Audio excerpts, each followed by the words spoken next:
Assalamualaikum warahmatullahi wabarakatuh. Saya Solihatul Mirati, NIM 20111020049, Prodi Manajemen Pendidikan Islam Lokal 2. Di sini saya akan menjawab pertanyaan dari soal UAS Filsafat Pendidikan Islam. 1. Jika melihat dari sisi etimologis, filsafat adalah kata yang berasal dari bahasa Yunani, yaitu Philosophia. Dalam bahasa tersebut, philo yang berarti cinta dan sophia yang berarti kebijaksanaan, love of wisdom. Jika dikaitkan dengan pendidikan Islam, maka memiliki makna lebih.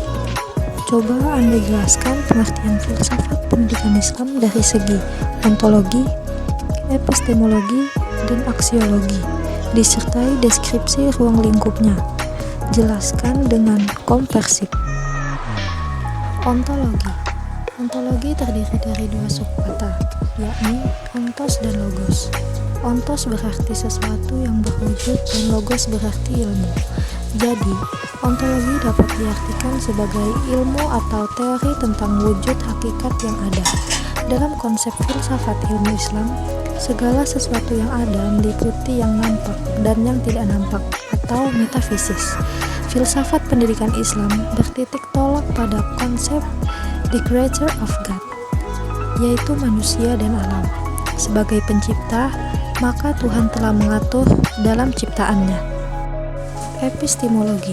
Epistemologi berasal dari kata epistem, yang berarti pengetahuan, dan logos yang berarti ilmu. Jadi, epistemologi adalah ilmu yang membahas tentang pengetahuan dan cara memperolehnya.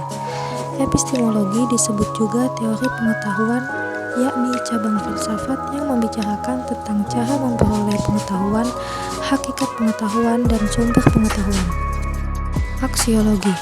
Aksiologi berhubungan dengan pengetahuan ilmu tersebut dalam rangka memenuhi kebutuhan manusia.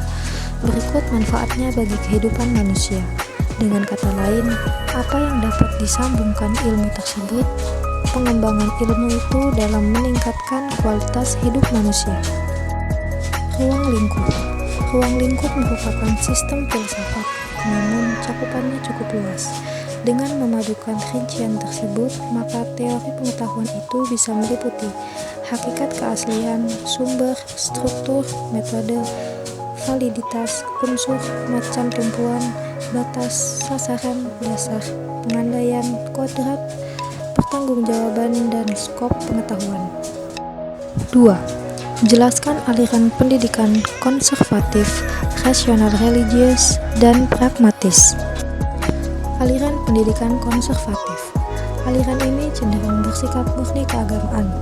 Para ahli dalam aliran ini memandang ilmu dengan batasan yang sempit, yaitu hanya mencakup ilmu-ilmu yang dibutuhkan saat sekarang atau hidup di dunia ini, yang jelas-jelas akan membawa manfaat kelak di akhirat. Aliran pendidikan rasional religius.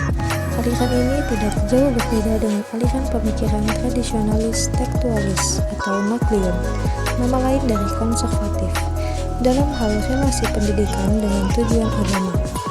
Aliran pemikiran pendidikan ini mengakui bahwa semua ilmu dan sastra yang tidak mengantarkan pemiliknya menuju kehidupan akhirat dan tidak memberikan makna sebagai bekal di sana, maka ilmu demikian hanya akan menjadi bumerang bagi si pemilik tadi kelak di akhirat. Aliran pendidikan pragmatisme. Tokoh utama aliran ini adalah Ibnu Khaldun. Pemikiran Ibnu Khaldun lebih banyak bersifat pragmatis dan lebih berorientasi pada dataran aplikatif praktis. Dia mengklasifikasikan ilmu pengetahuan berdasarkan tujuan fungsionalnya, bukan berdasarkan nilai substansialnya semata. 3. Dalam dunia pendidikan Islam, konsep pendidikan yang dikemukakan oleh para ahli pendidikan banyak ditemukan, mulai dari konsep yang klasik sampai yang kontemporer. Ada beberapa tokoh yang menawarkan konsep pendidikan Islam seperti Al-Ghazali, Ibnu Khaldun, Kiai Haji Hasyim Asy'ari, Al-Zarnuji, dan Abdullah Nashir Ulwan. Beri penjelasan mengenai konsep pendidikan Islam menurut tokoh tersebut di atas.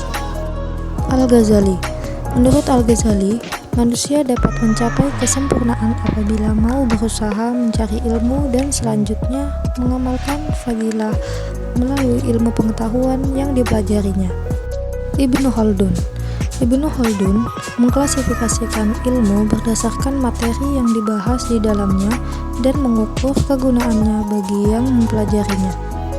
Kiai Haji Hasyim Asy'ari, pembentukan manusia sebagai sosok yang penuh dengan pemahaman secara benar, sempurna terhadap ajaran-ajaran Islam dan mampu mengaktualisasikan dalam kehidupan sehari-harinya secara konsisten.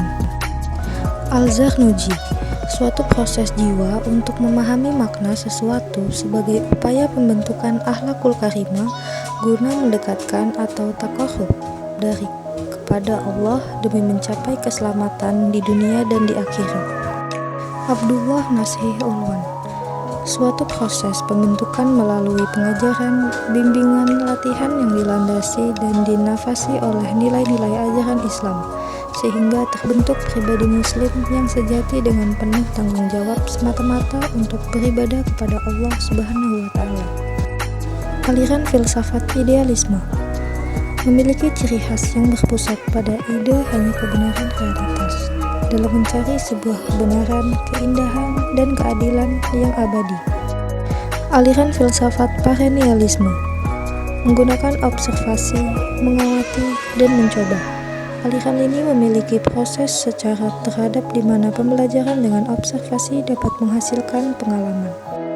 Filsafat pendidikan materialisme menjadikan panca indera sebagai satu-satunya alat mencapai ilmu dan memposisikan ilmu sebagai pengganti agama dalam peletakan hukum.